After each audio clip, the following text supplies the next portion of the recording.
Is this it? Is this going to be the best breakdown? I just kind of want the cliff notes. Is it tier 1 Sleepy in the prime carpet and resub Candace? Yeah? Okay. Here's everything that Apple announced at today's fall iPhone event. Starting off with the Apple Watch Series 8. The new Apple Watch Series 8 looks pretty identical to the Series 7, but Apple did add a few new features like the new temperature sensor to assist women's health even further.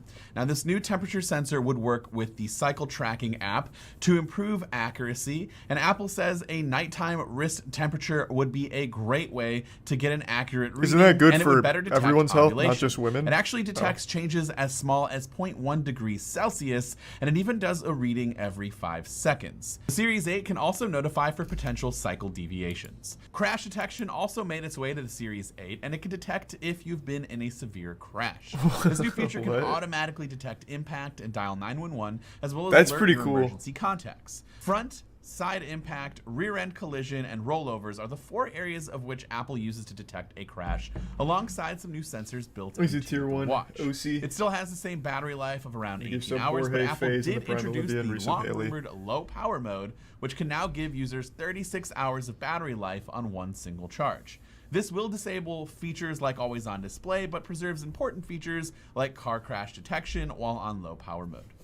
Apple Watch Series 8 comes in 4 colors: Midnight, Starlight, Silver, and Product Red, as well as 3 stainless steel offerings of silver, gold, and graphite.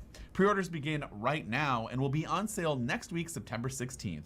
It starts at $399 for the GPS and $499 for the cellular model.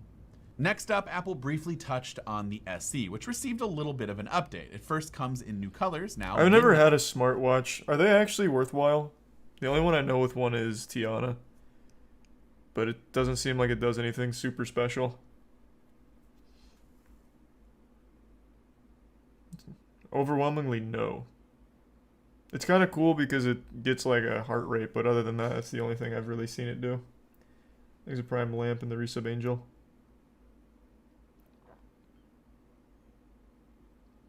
Good for gym people, maybe. Yeah, like heart rate. Does it do more than that? Like gym related, I mean.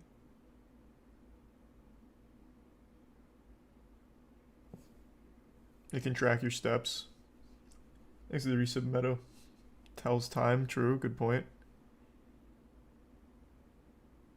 Thanks to resub Connor. Yeah, it doesn't really seem like that'd be something I care much about. Let's go to the phone. Actually, here, the AirPods. It's jam-packed with a new H2 chip and a ton of overall sound quality improvements on the inside, but on the outside, it looks largely the same. We do get improvements to active noise cancellation, which is, according to Apple, now 2 times better than the previous version. There's a new extra small ear tip included with the small, medium, and large tips that we got before. Transparency also received some improvements thanks to the H2 chip, launching a new adaptive transparency mode that automatically adjusts the levels to your surroundings. And the force sensor stem on the AirPods Pro finally got updated to adjust the volume with a simple swipe up and down. I've never used AirPods. Something that I am absolutely excited for and is well worth the upgrade in my opinion. AirPods Pro come with also, there we go, really did focus a lot on the larger display as being kind of the new part of this new iPhone 14, which I guess is new because it's an entirely different size device for the non-Pro iPhones. The new iPhone 14 does come in Midnight, Starlight, Blue, Purple, and Product Red. The iPhone 14 Plus is said to offer the best battery life ever on an iPhone, and performance is what we expected it was going to be. Apple is actually sticking with the A15 Bionic chip that was found in last year's iPhone 13 Pro models. Let's go, the only good thing about chip. that is that you actually are getting the 5-core GPU version, which again was only in the Pro models from last year. Apple updated its 2 cameras on the 14 and 14 Plus, so you're getting a newer version of the 12-megapixel main camera that features... Are these meaningful? Like these right here. This feels so negligible.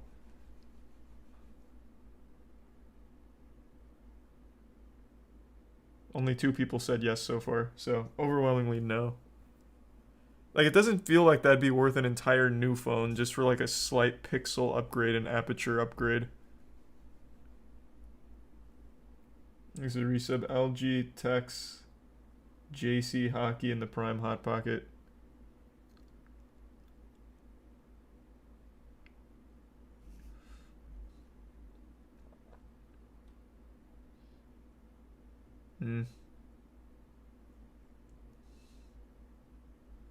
Thanks, Arisa Buffalo. Photographers want a good camera, just buy one, not an iPhone. I don't think they're for photographers. Like, I can't imagine like an actual photographer's taking their professional pictures on iPhone. At least not a photographer worth their salt. I feel like it's just for the best possible like Instagram posts.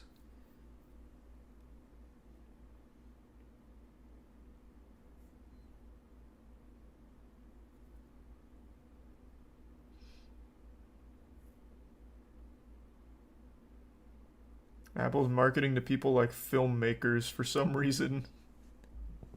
Yeah. I mean, everyone knows all the great filmmakers start with TikToks with their iPhones. Get a 4K shot of your lunch. Yeah, it's kind of hype.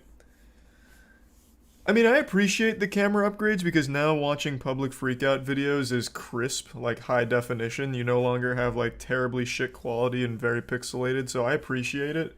But I would never bother going from, I guess, my 11 to a 14. It doesn't seem worth at all.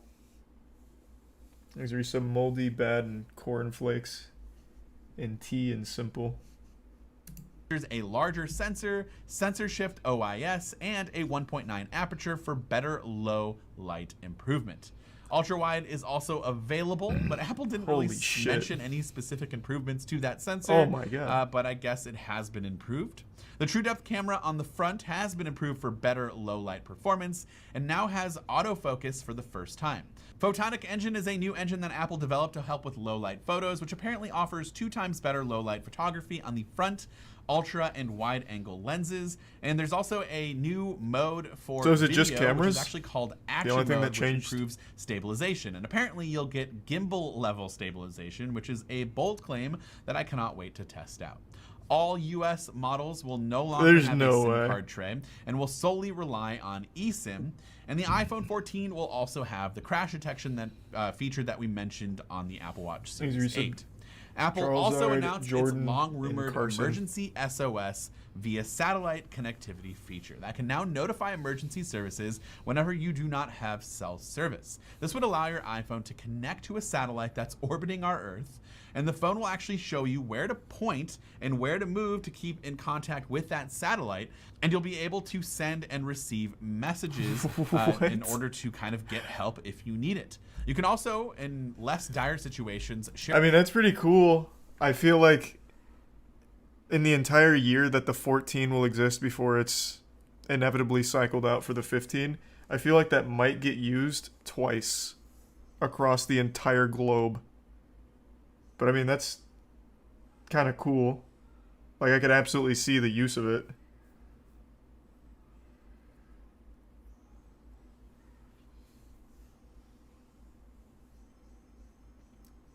The emergency SOS is a paid service. Oh my god, wait, what? I might have missed him say that. It's not even like an actual free feature. You have to pay for your SOS service.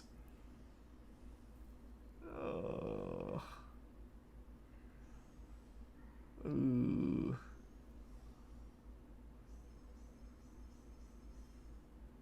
It's free for the first 2 years.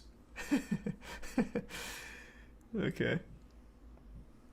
I guess if you're going to do any like dangerous exploring in the middle of nowhere like the Blair Witch Woods, make sure to do it within the next 2 years while you still have your free service for the rescue department. Like the Prime Jester, Polly, and the Resub Siren, and Bismuth.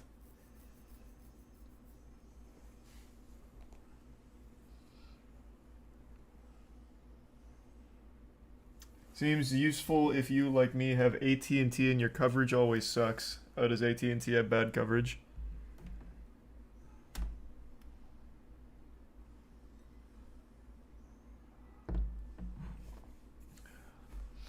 AT&T sucks. There we go.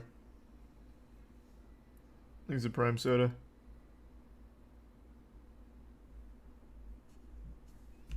share your location manually via the Find My app while connected to the satellite. This service will actually be included for free for 2 years with any iPhone 14 and will launch in November. The iPhone 14 will actually start at $799 and the 14 Plus will start at $899 and will be available for pre-order on September 9th, with orders shipping next week for the standard 14 model, and October 7th is when we can expect the 14 Plus to arrive. And last but not least, we have the new iPhone 14 Pro and 14 Pro. Yeah, that's what I've been waiting for. Let's take a peek. This year, with the new color being a purple option.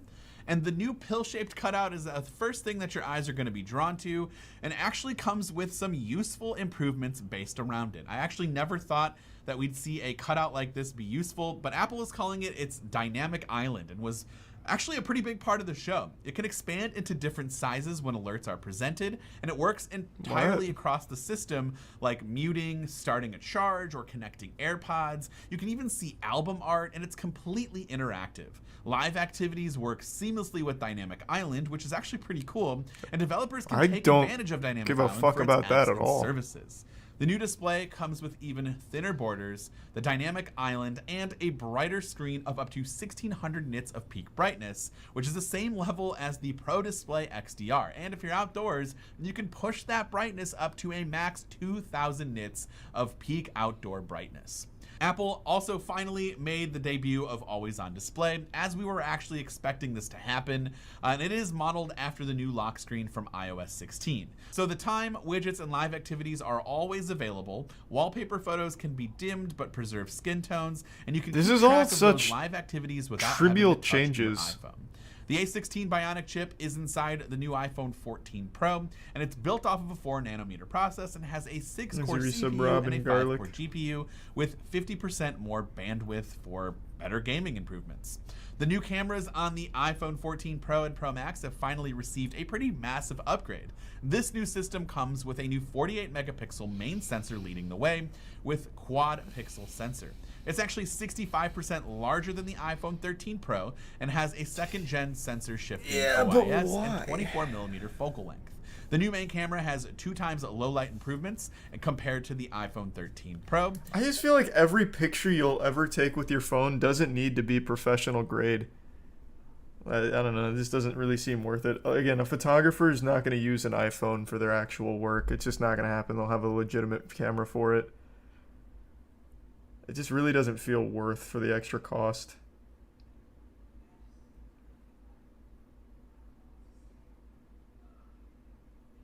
There's a resub ether.